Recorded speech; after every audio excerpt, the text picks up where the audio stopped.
Okay, guys. So welcome to TradFi and Bitcoin Club. So today we have Arnab from Stokr.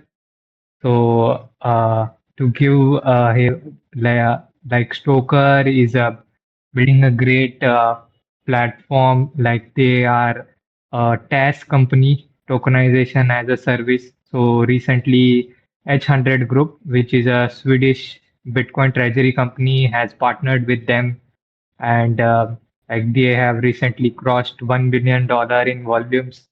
So congratulations to you, Arnab.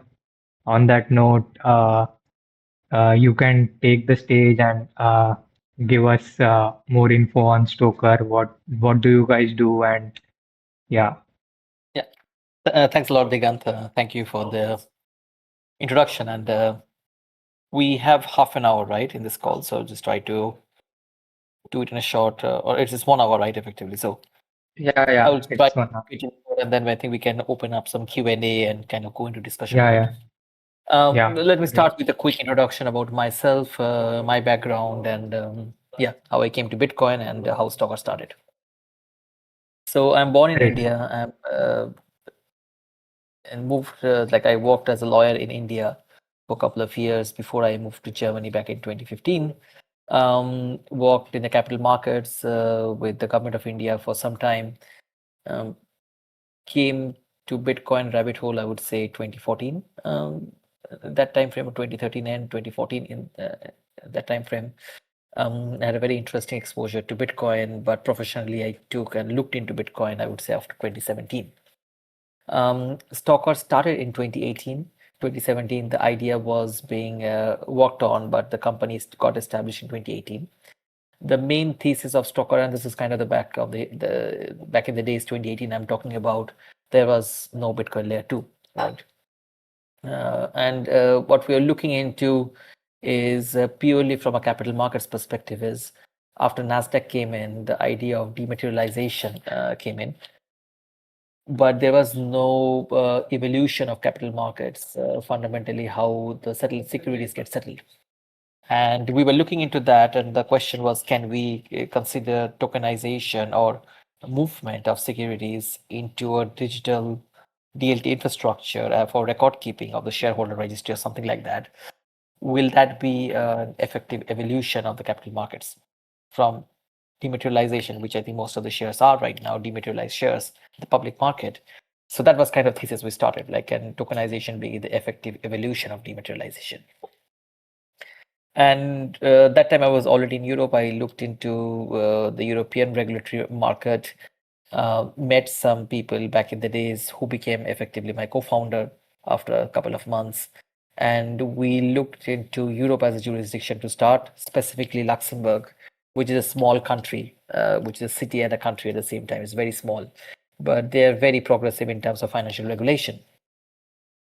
And we started looking into whether we can issue a securities in a digital format natively on the blockchain. That was 2018. We started with journey with Ethereum because there was no other alternative back in the days for the smart contract framework. But I knew that time there is a discussion of liquid was in the air. Which took some time, 2019, which is the time frame where the liquid was kind of coming into, I would say, the main net, and people were discussing very in deep. The Blockstream also came out that time, and we started exploring: can we issue a tokenized securities or digital securities on top of Liquid, which is effectively a Bitcoin layer 2. That's how we entered the Bitcoin layer 2 space. So Stokr is a tokenization platform. We and I would say we're not only a task tokenization as a solution, because tokenization as service. This is a new one. That's what Digant mentioned. But Stokr has two product line or two solutions line.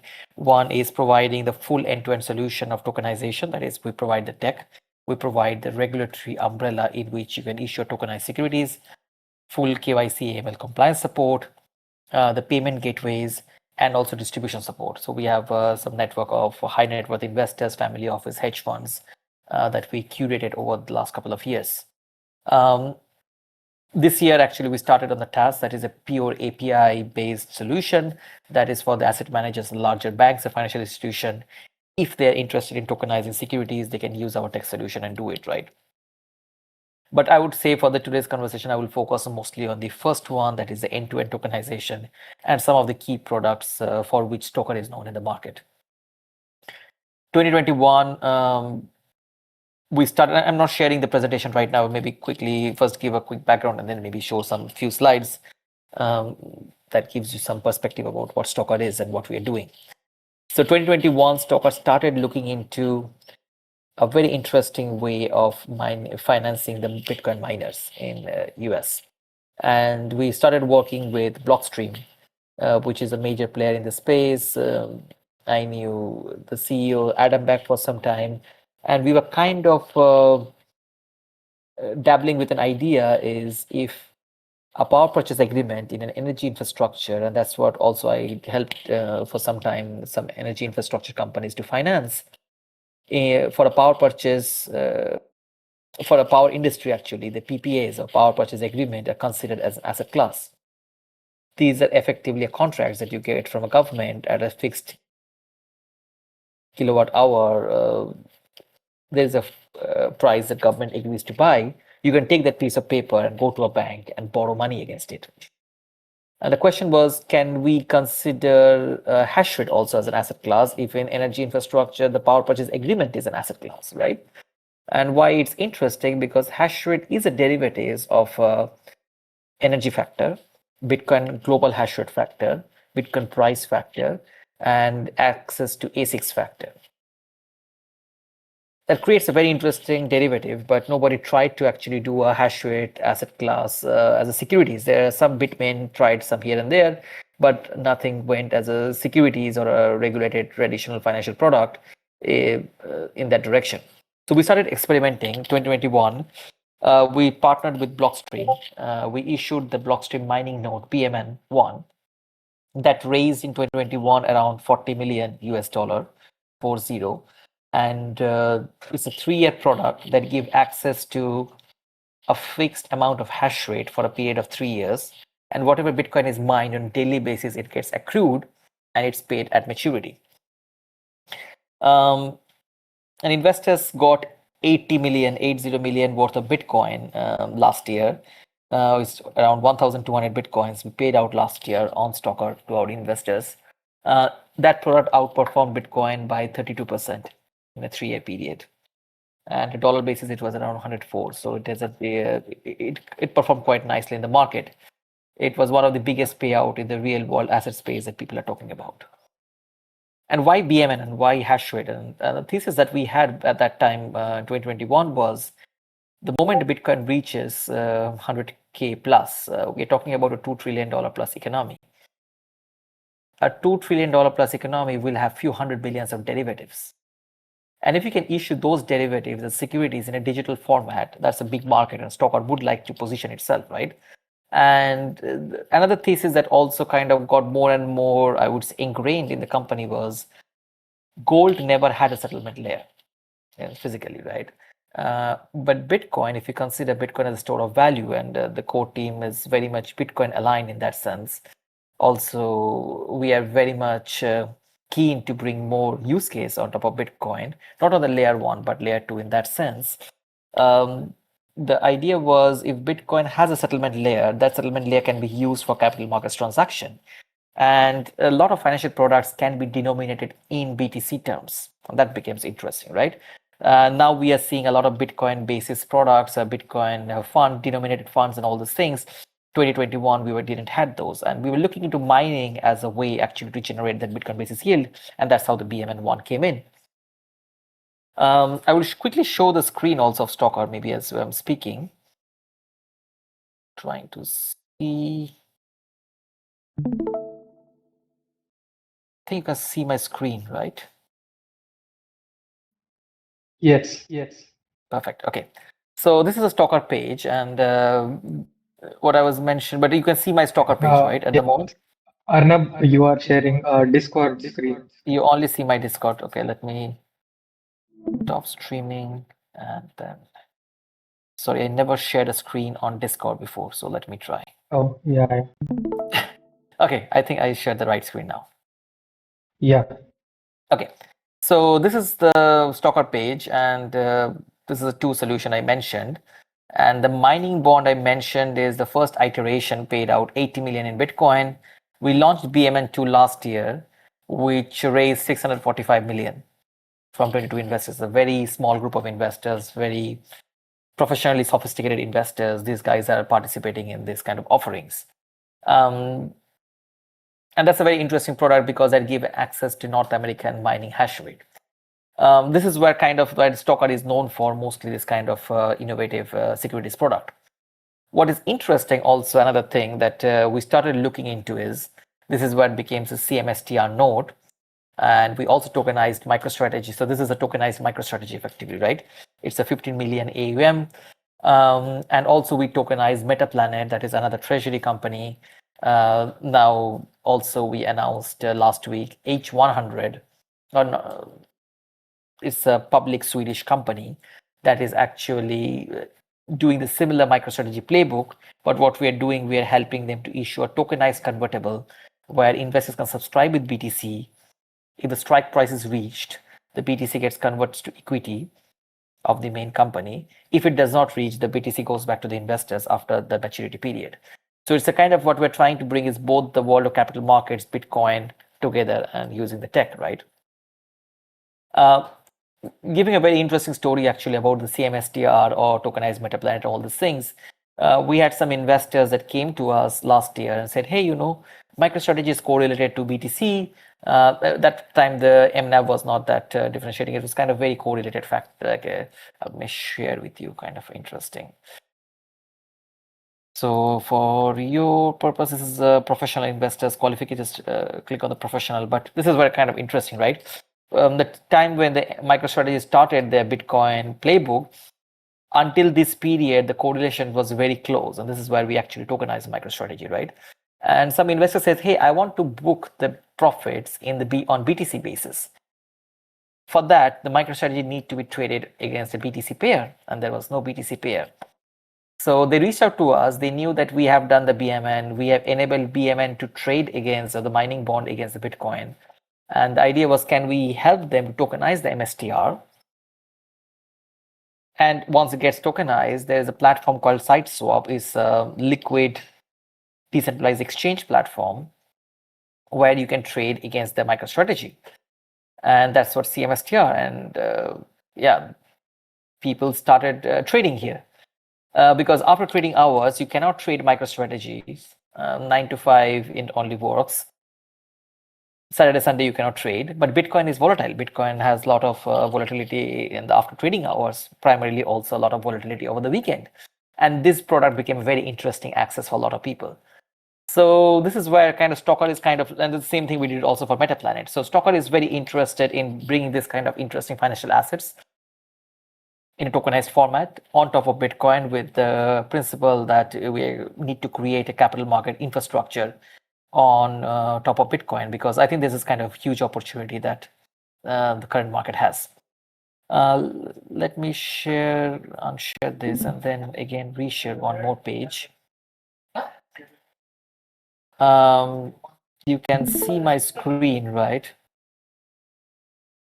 Okay.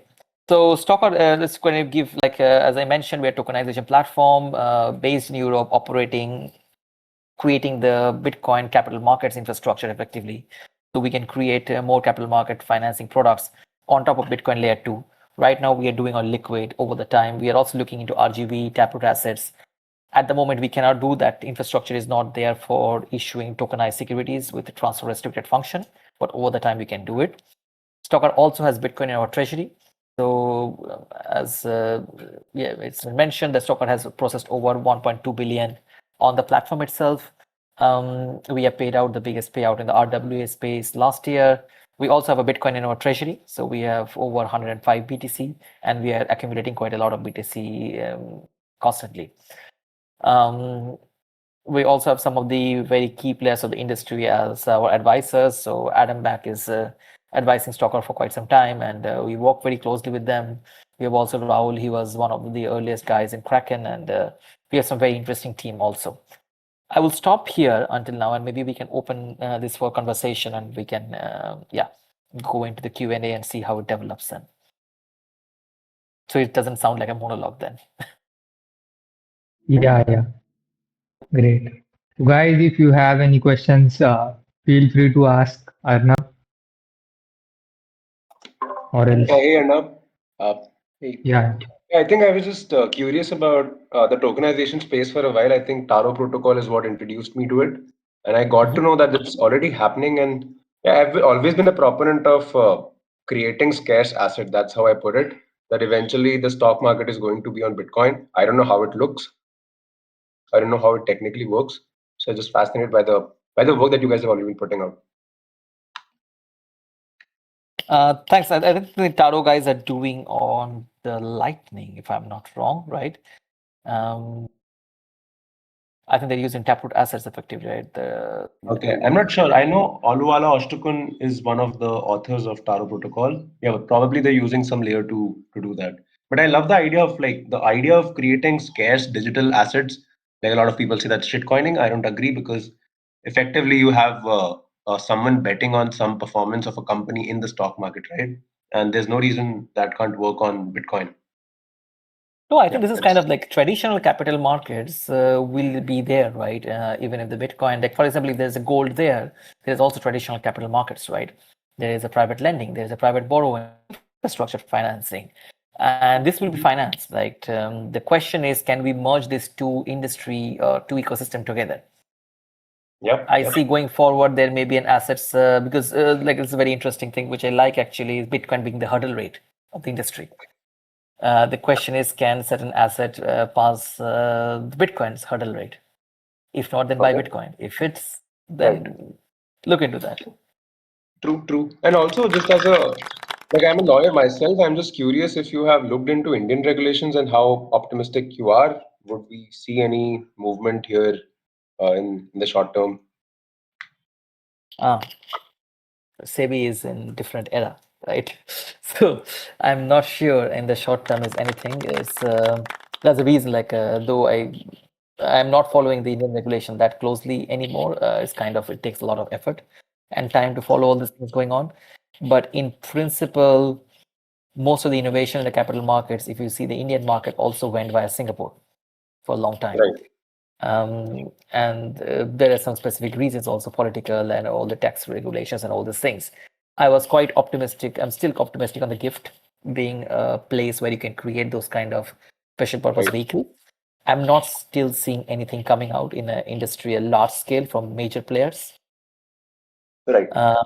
That's kind of makes me a little bit nervous that maybe that's just a kind of political marketing campaign, but and the real infrastructure is still missing. Mhm. Where I definitely see kind of the Bitcoin treasury companies may have a good shot in India, to be honest, because you have a tax impact wise. If you buy BTC, it's yeah, you get a different tax exposure. But India has long-term capital gain tax that may be leveraged by some company to put BTC in the balance sheet in a ring fence structure or something like that. Issue a capital market instrument that gives a benefit to some guys and better tax exposure. Definitely understand there's a risk of not your keys, not your coins, and all these principles. But from a tax perspective, at the moment, if you have the keys and coins, also you get hit by the tax authorities in a big chunk. So there is Right. some room to it, I would say. True. True. And I'm sure you've heard of JetKing, right? We already have one publicly Yes. listed Yeah. company. Yes. Yep. Yeah. Yep. Jet King is there. I met the guys also in Vegas. I think these guys are pushing quite hard. But the challenge is also Indian capital market is not that Hmm. excited about Bitcoin. But it's interesting. The Japanese market was also not, but somehow Metaplanet did it, right? Right. Um, but That's Jet true. Kings, I did not see that much excitement. Maybe it's also different kind of like this also kind of comes in, right? Indians have a trust towards rupee for much more better than a lot of other currencies and other economies, right? Um, as long as that trust is there, it's very hard to really push people into Bitcoin in India. This is also like old Bitcoin exchanges in India could not survive just purely selling Bitcoin. They had to go Right. into all this kind of shitcoining and all these things because they required some alpha. certain ways. Right. By the way, that is changing. That's of course it's slow, but I think Indian people are realizing that Indian rupee is not working, and more people are opening their eyes to Bitcoin. It's a slow progress. Not Yeah, yeah. Hi. yeah. Hi, I just Bala. Yeah. want to know, yeah, I just want to know, like, because you have started this on Liquid, can you just give us a top level overview of what tech stack in Liquid makes it easy for you to launch, made it easy for you to launch on Liquid? Like, what type of governance or stuff that Liquid has made it the right platform of choice for your product? Okay, let me give a quick disclaimer. I'm not a tech person, so I will not discuss too much on tech stacks because I may do mistakes and yeah, I'm not looking into the tech. But I can give you the reason as also kind of high level why we went for Liquid, right? The first and foremost, we wanted to do on the Bitcoin infrastructure. We were kind of aligned principally. And why principally we are aligned, not on the tech stack, because being in the market for quite some years, I know the influence of market makers on different L1s and L2. For example, Solana, right? Jump has a huge chunk of exposure into Solana. If something happens to Jump Crypto, which is one of the major market makers, Solana gets impacted. And it's a known information in the industry. It's nothing something very secret. Similarly, for every L1, L2, you have those which are not Bitcoin. I think Ethereum is still a little bit immune to one or two market makers' influence, but most of the other L1, L2s are very much influenced by that. And if I'm creating a financial instrument that will be in the market for 5-10 years because the maturity in the financial industry is a bit longer, I'm taking an undue amount of risk for our issuers. So I'm seeing purely from a risk management perspective in the initial phase, right? And there, Bitcoin comes as a robust infrastructure from a risk management because the layer one is decentralized. I would say it's a decentralization is always subjective, right? To context, right? I would say to a certain context, Bitcoin is the most decentralized out of any network out there. You can say the infrastructures on the miners and all these things. This discussion I'm not going right now, but relatively it's much more decentralized. So if I'm creating a product, a financial products, I don't rely on a market maker's pump and dump risk or support mechanism. That's, I think I would say from a pure risk management, there's a reason for us to look into Bitcoin layer 2. When we started, other than Liquid, there was nothing, right? And still there is nothing effectively. Taproot assets and RGB is there, but what we require for financial assets like securities, it cannot be moved non-KYC because then we come to the bearer shares era where all the AML KYC and in the current geopolitical of all the sanctions and everything will not be able to operate in a regulated jurisdiction. So I cannot operate non-KYC platform if I want to live in a disclosed jurisdiction with my face outside, right? So that's the risk we are taking. Wait, does Stokr, sorry to interrupt you, but does Stokr Yeah. provide non-KYC capital No. market solutions? No. Right, We cannot provide non-KYC. There is no non-KYC capital market solution. right. Makes sense, yeah. It's what reality is right now. I think the geopolitics went into the full KYC AML, right? Post Of course, 9/11. of course. And that's what the Yeah. reality is, right? So that's kind of the infrastructure. So what we require in infrastructure is any wallet that is interacting with securities that we are issuing need to be whitelisted, that means identified and KYC'd under Luxembourg laws. Once it is done, you can then P2P trade on a decentralized exchange or any atomic swap basis or anything, right? That's kind of so for that, it's very important for us. We need a transfer restriction feature enabled only on the Bitcoin layer 2, and that Liquid has. Lightning does not. I think with after Tether announced they will come into the Taproot assets.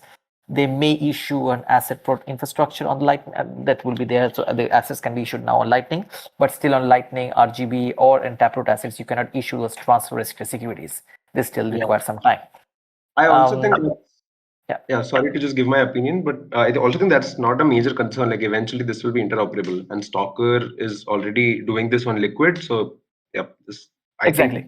think interoperability will not be an issue with Tether and other ecosystems. And we are eager to support any kind of Bitcoin layer 2 which does not want to create a native coin of their own over the time, but use Bitcoin as a core layer, because also the network effect, like we need to also follow whether one network effect takes place, right? Another thing also for us to look into Liquid was a confidential transaction. Every transaction on Liquid is by default confidential. That means you see some addresses have moved some assets between themselves. You do not know what assets moved and what is the value of that asset.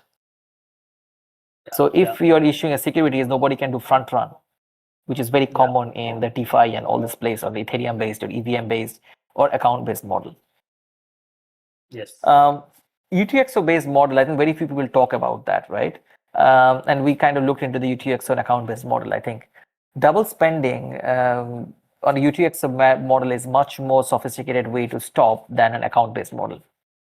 And we need to go into the high frequency trading space. I think the UTXO model has a more, we have still not explored that territory yet, but theoretically, I think that has a much more higher sophistication. Yeah, and with the account-based model, you are also at the risk of the miner extracting value out of whatever transaction you have. You have this MEV risk. Exactly. And also like all the stakings and everything, I think how it went in that direction, you effectively have, yeah, I think the bigger players will be much more bigger. So the pre-mine is a disease that will be become much more bigger and bigger and bigger. Yeah, yeah. So, can you tell us now that you have settled with Liquid and you have built your infrastructure on Liquid, like are there some serious pain points that you are looking to solve inside Liquid, or like is there some kind of a pipeline that you guys have or a wish list that you guys have with respect to the protocol or some development on top of the protocol? I think simplicity is a very good language that Blockstream guys actually also came up with back in the days, but not used. Simplicity is similar to like a smart contract framework, effectively, right? On the Liquid, how we are issuing asset is on top of AMP asset. This is a set of like an AMP asset protocol. But I would like to issue more securities modularity on top of simplicity or using simplicity effectively. That gives different optionalities and all these kind of things embedded in the. It creates risk, I understand, but there is also certain level of decentralization I want to bring that does not control everything from a centralized issuer.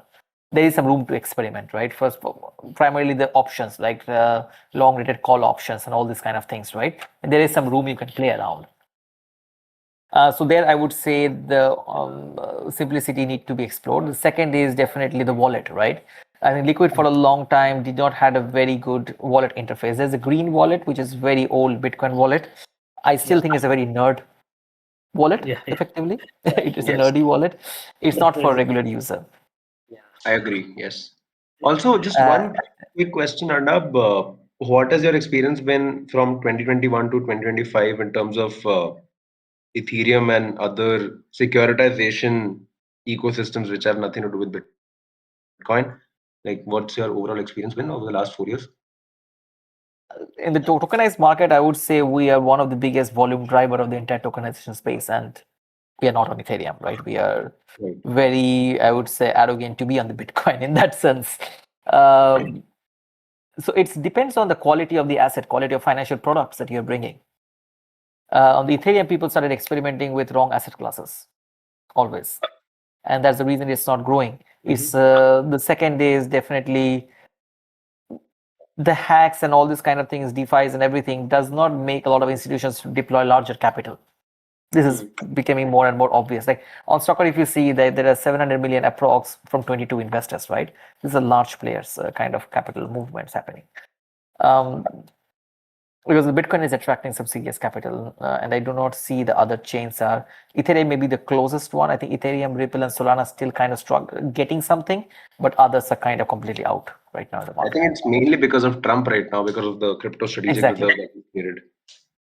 Exactly. There is still some room, and politically, I think the Ripple is very well connected. Solana is also kind of getting well connected there. So it's kind of all the politics are pushing some of these chains. Definitely, VC money and politics goes very hand in hand. So there is some room, and as long as politics is involved, they will get support unless there's a big scam. But I don't see other chains at the moment is getting any traction. Like you can see also the coin market cap that really shows there is no altcoin season anymore. Yeah, beautiful. Yeah. I have one Hi, more Arnab. question. Yep. Yeah, Bala, go ahead. Yeah, okay. So, with respect to contracts, like obviously, because you are tokenizing stuffs, there'll be multiple and complex contracts involved. So, on liquidity, so how do you go about auditing it? Do you employ a third-party service who manually audit your contracts for security? Or So liquid is very interesting over there. They call it asset. It's not a smart contract that you deploy once and you cannot. I think this works as a much more as a smart assets. And it's once it's standard there, it is there. Like you don't have to constantly audit every time a new issue token because it's all takes the same framework, right? And they're also kind of it also can be upgraded because it's not like in a smart contract with Ethereum that once you issue, right? Though I understand that compromises the decentralization, but Stokr is heavily regulated right now in Europe. And our obligation is to do the KYC AML if an user loses the token, because people legally cannot lose a share securities. It doesn't happen. You cannot lose a share. So we have to help them recover.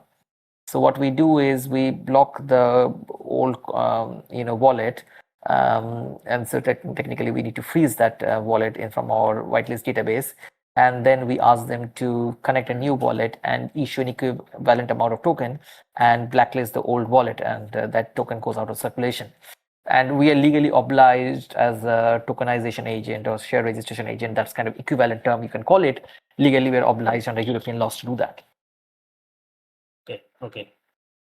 So I'm just trying to summarize, like from our conversation, if at all you would be happy with some improvements or some additional tooling with respect to simplicity and some form of wallet on liquids, you would appreciate some like really good user interface designed wallet on liquidity. Am I right with my? Definitely. I think like you can check also, like I will give you the one of the wallets that is, I will give you kind of right example, like here right now.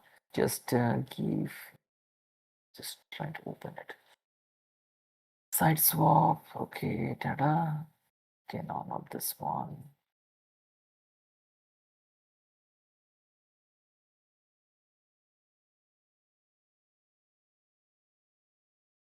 You can see my full screen, right now? Can you see my browser? Yes. Yeah. SiteSwap. Okay, so this is a SiteSwap is a wallet, right? And here you can download the wallet. It supports liquid assets effectively, and you can trade like products like BMN2, but also the CMTPL. It's tokenized MetaPlanet, right? And you see people are kind of trading this product actually. So there's some trades happened as we are speaking right now. And you can so there is kind of the total value of the asset right now. We have a $12 million in float US dollar, and there is some value, and you can actually buy very small, even I think $10-20 worth of shares, right, in a fractional way, right? And it's a Japanese stock, so if you don't have a Japanese access, you can actually do it, right? It's very interesting. But now you see the user interface, right? It's not very user friendly. You need to be very motivated guy to really do it. And there is some bugs, there is some things, and so there is, I think people still require a good user interface in the Bitcoin world, and primarily in the Bitcoin layer 2 world.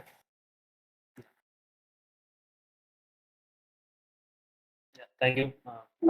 That was So, Arnab, I had a few questions. Like, is this only available to qualified investors? And can individuals from India buy the tokenized MSTR or MetaPlanet from Stokr or from SideSwap exchange? Like, what would be the process for if I want to buy a just small amount of MSTR or MetaPlanet from India? So Can Indians I can buy buy? it. Okay. You don't have to be a fully professional, but you, because we call it consider is if you are living outside of Europe and you have done KYC, we consider you as a professional effectively, right? Because its platform has a lot of technical difficulties. So a person who is coming, they have some level of knowledge. That's how we're considering right now. So you can create a Stokr account, do the KYC, go to the, so technically I can take you through the process. So for example, so here, it's a go live. So you can see my page fully, right? So for example, if you want to go to same STR, you actually, so let me start from here. So let's say you want to go, so there's all the assets you can see. So let's say you want to go to the MetaPlanet CMTPL. You choose India. You're professional, you can choose. You log in to your account.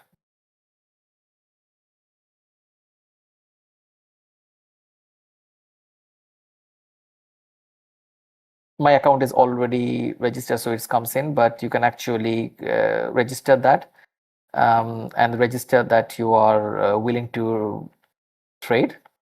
You click the register and then go ahead and create a Stokr account, right? Once your account is approved, and during this creation process, you need to create a sideswap wallet because that's the wallet where you need to trade, right? During the onboarding of Stokr, which is also you can do from here, the checklist. You can do the verifications when you do the sign up. You can also come from the different flow.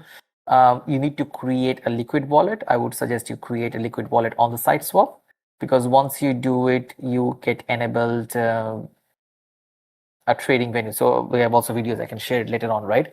So effectively what you need to do is create a Stokr account, get it whitelisted. Once you're whitelisted and you're registered for the product, you can come here and you can trade it. For trading, you definitely require to have a little bit of LBTC. Actually, you can actually buy from Aqua or any other liquid wallets.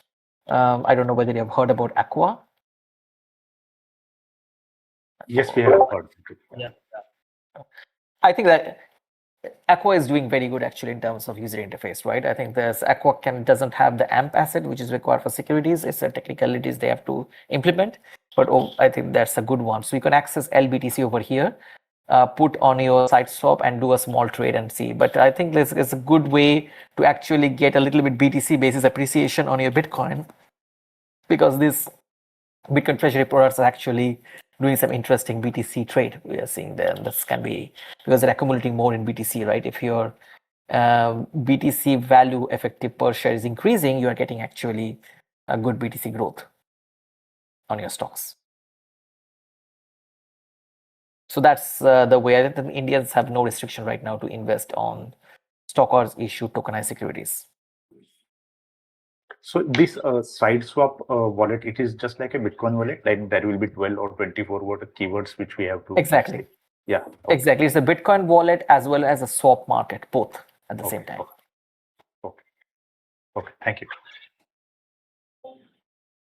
And what we are kind of also Arnab, creating here is, sorry, go ahead. yeah, go ahead, Arnab. I will ask. What we are creating also here is very like from our principal perspective is a lot of Bitcoin treasury. We will see different parts of the regions and Bitcoin derivatives in different stock markets. And we would like to consolidate it in one place. At some point, you say, okay, based on my risk return profile or the MNAV ratios that you want, on liquid, you can create a basket of these treasury companies. That's down the line. We would like to create something. So Okay. Arnab, So, I had one question like, what's the minimum amount that we can trade in a swap, a side swap? Or like I was seeing the website wherein I found like you have to invest 150K $1,000 somewhere. So, what's the minimum amount which we can trade in side swap? That's a primary market. So in the primary issuance, we need the minimum as a high threshold. But for the CMSTR, tokenized MetaPlanet or something like that, you can do as low as $10, $15. Oh, okay, great, great. I think even it's Yeah. lower because this is a trade like it's 4 decimal points. So effectively, it's much more because how it's structured is one CMSTR, one CMTPL. Underneath, they are having either 100 MSTR shares or 100 MetaPlanet shares. So then now you Yeah. fractionalize it 4 decimal points. So effectively that's what, and you can see the index price actually. Okay, let me also go again. You can see the index price here. And yeah, so this is the index price we provide in the BTC term. And yeah, you can see there are 4 decimal points up to its fractional effectively. So yeah, that would be the value. Okay. Yeah, great. I think someone has unmuted. You can ask the question.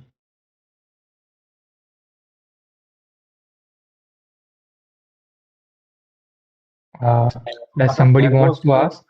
Yeah, Arnab, there was some process of whitelisting. So that is like we have to create a wallet on SideSwap and take that address and paste it in the Stokr website, right? That is whitelisting. Exactly. Yeah, that's a whitelisting. So what we do is we identify that public GID belongs to you, effectively, Shayan. That's what your passport or ID information. So that wallet is you. So effectively, that's you. That's whitelisting. Okay, thank So in you. that case, when you hold the shares, the shareholder register automatically gets updated that on a real-time basis that now you hold X percentage of CMSTR denominated in X units. So do you, as a Stokr, as a company, do you have to like share the data of the users with Indian government, or like it must be with the European government where you are registered, but it is shared with India or something So like we that? shared with the Luxembourg tax authorities at the end of the December, so 31st of December, from a tax perspective. So as if you're holding as of 31st of December, we share it on the tax perspective. In between, we don't have obligation to share right now. Okay, thank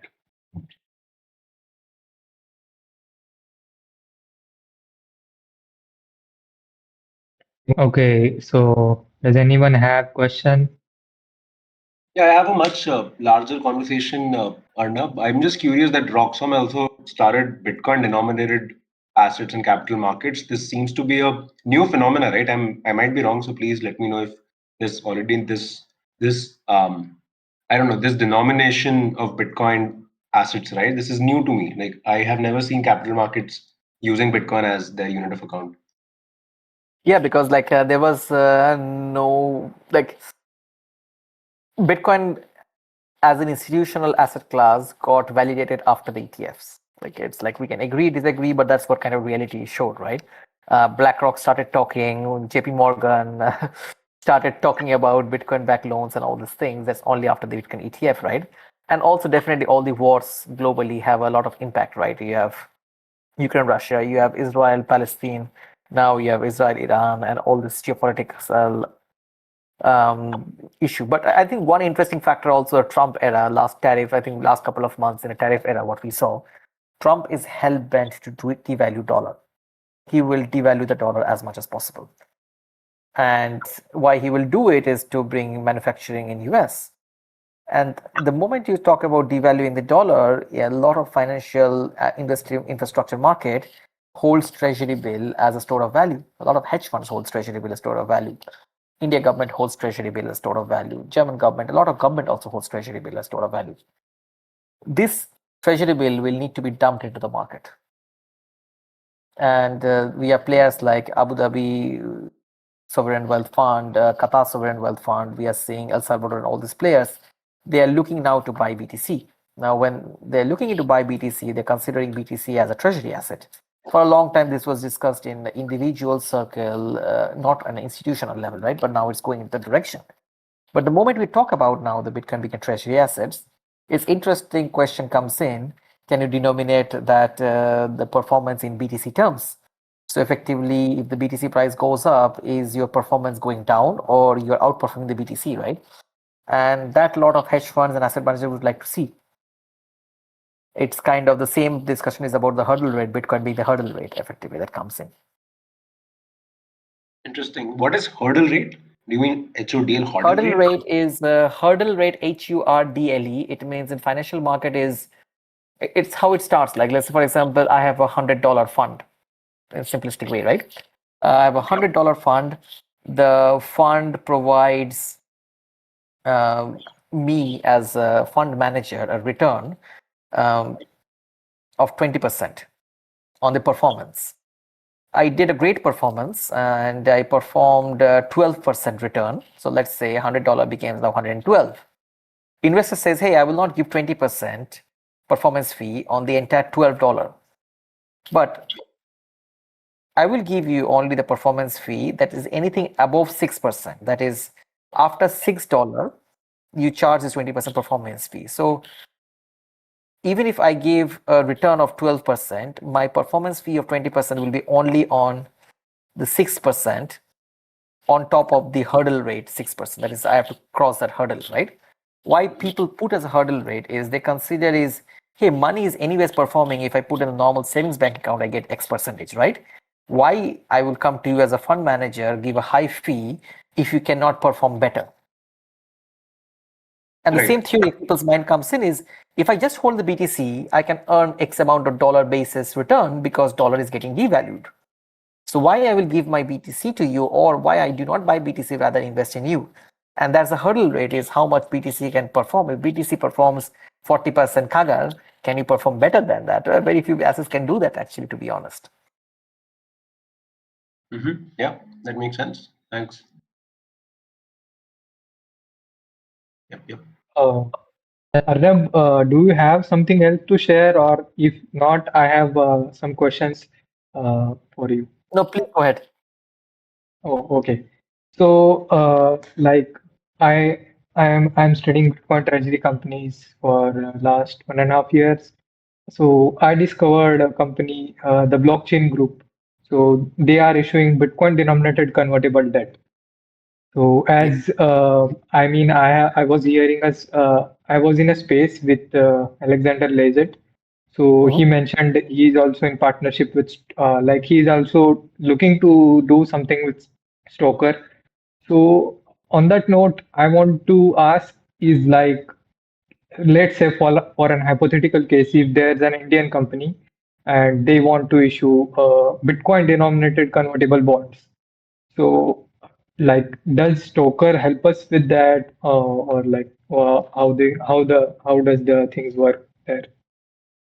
So the Bitcoin denominated financial convertible bond is very interesting, and really love the instrument. And I will tell you why here. So let's say, for example, you are holding 1 to BTC, right? And you want to invest in the treasury company, but you don't want the company to sell the BTC.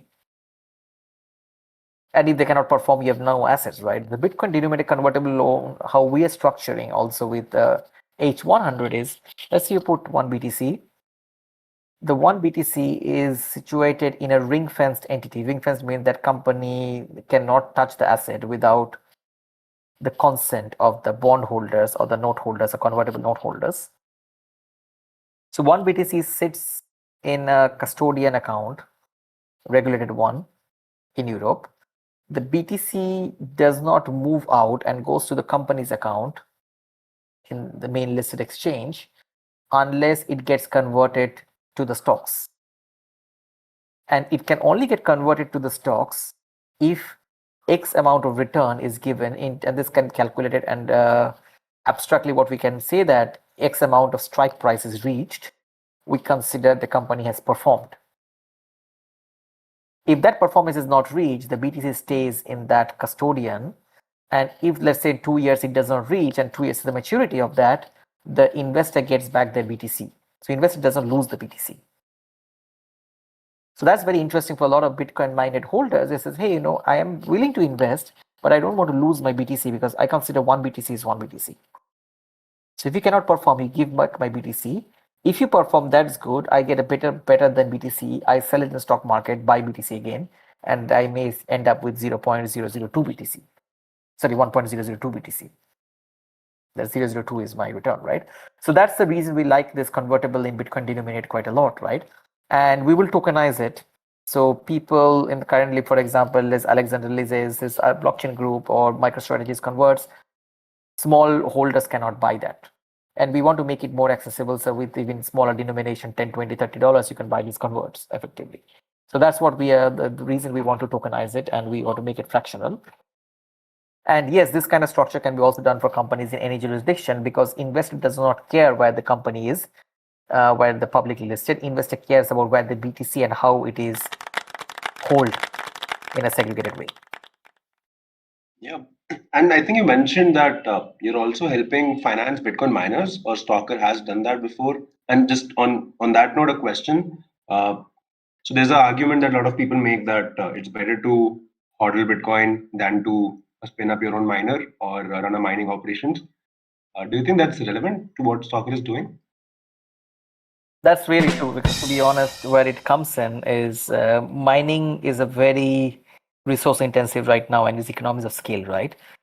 We analyze miners' economics very closely.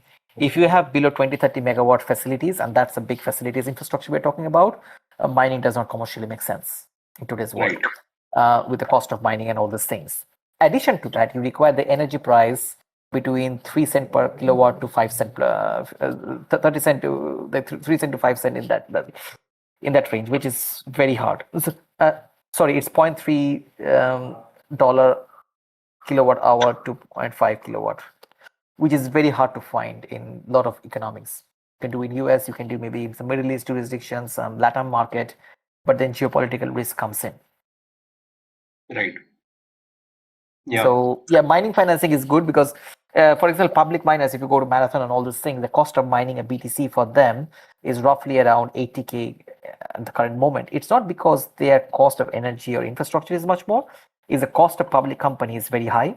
Then dividends that they pay, and they're not dividend, but the employees' bonuses or CEOs' bonuses, all these costs you come in, it increases the cost of mining. But there are a lot of efficient miners in US which are privately held who doesn't have those drag of cost. They can mine at a much more at 50K BTC mining per BTC mining cost. They can mine, so they have a good margin. Right. Yeah, I think Amity is doing it in Paraguay and Ethiopia, and they seem to be favorable jurisdictions for mining infrastructure. Yeah, we looked into Paraguay. I also know MATH guys are doing a Arnab, great job. I Yeah. wanted to ask a follow-up question. Sure, please. This is Saurabh. I'm from Bitshala. So this is a follow-up question to the BTCD discussion, Bitcoin denominated convertible debt that you had with Digant, and therein maybe you can just like point out how can an Indian treasury company like do it via Stokr? And the second question that I had was what and there are a lot of investors who hold Bitcoin, but and who would love to participate in something like Bitcoin denominated convertible debt, but they might not be interested in doing the AMC, KYC, and AML thing. Is it possible that brainstorming on it yesterday and thought of sharing it with you? There's a multi-sig custody setup wherein the Bitcoin hodlers put in their coins, and Stalker is one of the party, one of the custodian, and so is someone like Blockchain Group, one of the custodians. And basically, the coin in this multi-sig till it gets either converted into stocks by like a blockchain group at the time of exercise of the option, or it gets like given back by signing by a signature from Stalker.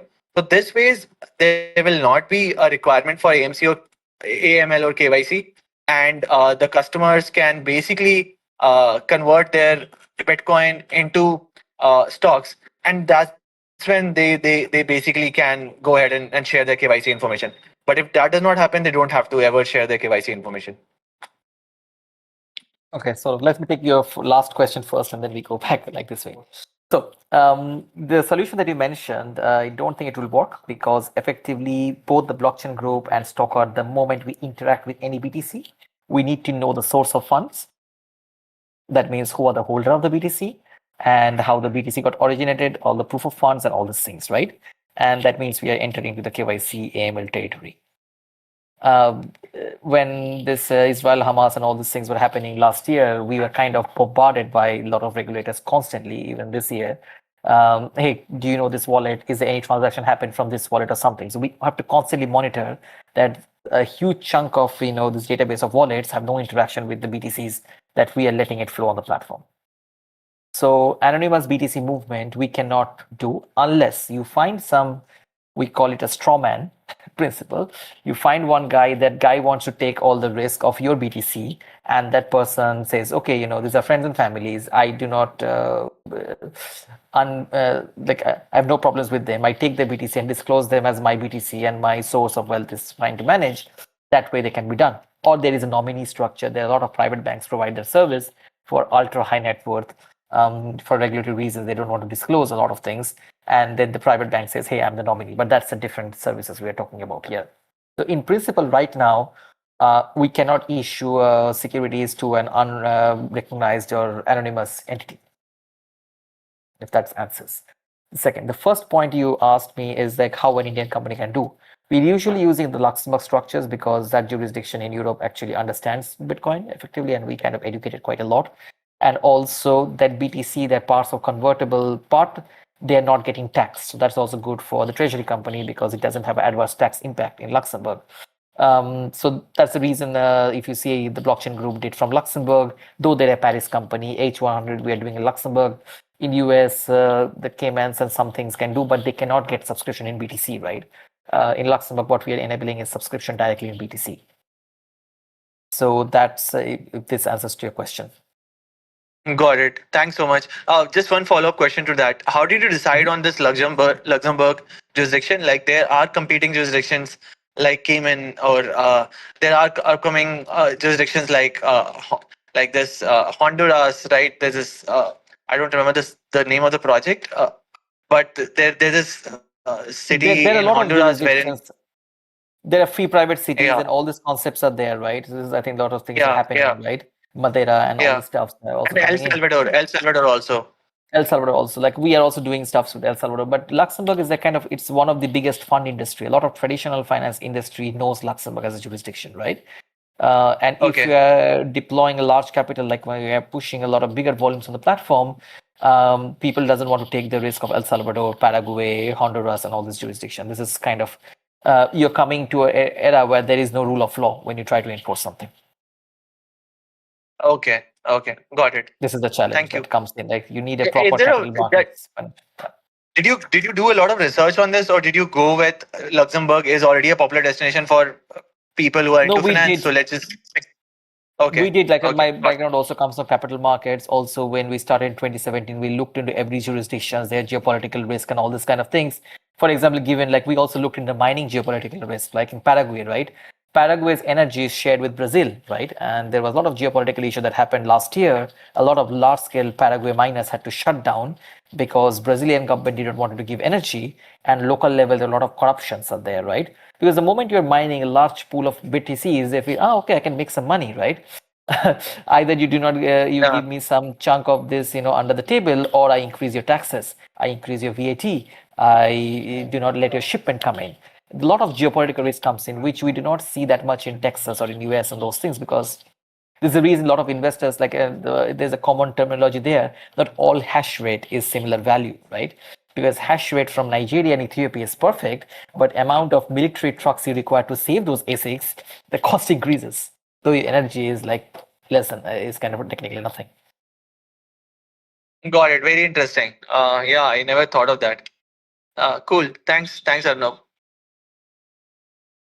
I think the Yeah, best mining, I'm just to give Arnab, one quick angle, is best mining in around India, I think is Bhutan. I think what they're doing, I think is one of the terrific job, like the tremendous achievements these guys have done, and I think that's a significant market signaling, I would say. yeah, Yep. Arnab, I had a follow-up question on the BTC denominated convertibles for an Indian company. So, like, what would be the preferred legal structure for an Indian company looking to issue BTC denominated convertible on Stokr? Like, do we have So we are preferred creating a partners Luxembourg or structure. So what we do is we create a Luxembourg structures always, which is 100% owned by the public listed company. And this Luxembourg structure is actually issuing that Bitcoin denominated loan. And the Bitcoin stays in the Luxembourg structure with a ring fenced way context. That means the parent company can take out the BTC before the conversion happens. So that gives a legal protection to those holders of converts. So at the moment, we are doing only Luxembourg. Over the time, maybe we'll explore other jurisdiction. But at this time, we are only doing Luxembourg structure. So anybody, anywhere was listed, we can help them to create a Luxembourg structure that issues as converts. Once the converts Okay. happen or exercise, the BTC can go to the parent company. Okay. One more question is like the company looking to issue Bitcoin denominated convertible debt has to be public or it can be private also. The thing is that public is much more preferable in the market. Private, how can you sell the stocks of a private company? That's the challenge, right? Because Stokr also has a Bitcoin treasury. We do not issue converts. We're converting our profits effectively into BTC, and we have raised some equity. That's why we converted. But for convert, it's very hard because there is no liquidity of the equity of those private companies. Yeah. Also, one last question. What's your view on recently your partnership on like with H100? How is the market responding to you? Like BTC denominated convertible debt? Is it getting oversubscribed or like, how is it? No, I think like I cannot disclose too much things because it's a publicly regulated Oh company, right? no So there's problem. some stuff I Yeah. cannot. But definitely, like we are quite excited to bring new innovative asset classes and use cases on the Bitcoin layer 2. This is a reason we are quite excited when this thing we closed. We're currently working, so the instrument is not out yet. I think in the next few weeks it will be out. But there's a good demand because there are a lot of people looking for Bitcoin basis yield, and the only way they can go is Bitcoin yield fund, which is doing basis trade and all this kind of strategies. But with the treasury strategy, Bitcoin basis yield, what we're doing a converts can be interesting for some of the hedge funds. So yeah. Okay. And when you mentioned CMSTR, you said that MicroStrategy, like strategy guys came up to you and they said like, can we do something like issuing MSTR on Liquid Network? So in a similar No, way, it's not is it MicroStrategy. possible? It's technically it's some of the holders of MSTR, right? Because Oh, it's okay. kind of that time the large chunk of holders and they wanted to actually activate and they wanted to trade MSTR against the BTC. So just to keep full transparency. Oh, okay, great, great. So on that note, Because the moment can a public company does, they have to disclose it in the shareholders, right? And for players like MicroStrategy, it's very hard to do that way. Mhm. Like, can we do a structure like, for example, there's an Indian publicly traded company and they have shares, and some like public holder wants to do this thing. Like, uh, Like I I'm want also a little Jet King bit shares. cautious. I'm also very cautious on the public companies because I'm seeing I was in the Vegas last few weeks back also. If you take few stones and throw around in the conference hall, one stone will hit one guy's head who is doing a treasury company strategy, right? So I'm also bit very skeptical on every company's left and right coming, right? So we are very careful with whom we want to partner because things can go wrong very easily in different directions. Yeah, yeah. Okay. I had one question. Suppose we do all the KYC and we open in and wallet on Swap, we buy some MSTR. So is that can the MSTR is on the liquid network? Basically, it is a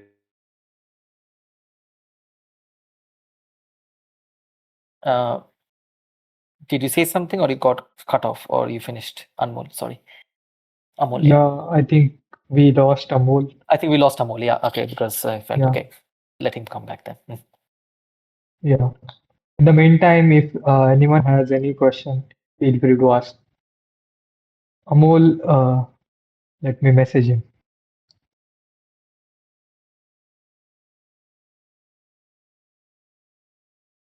I have to drop off actually in 3 minutes. Yeah, yeah.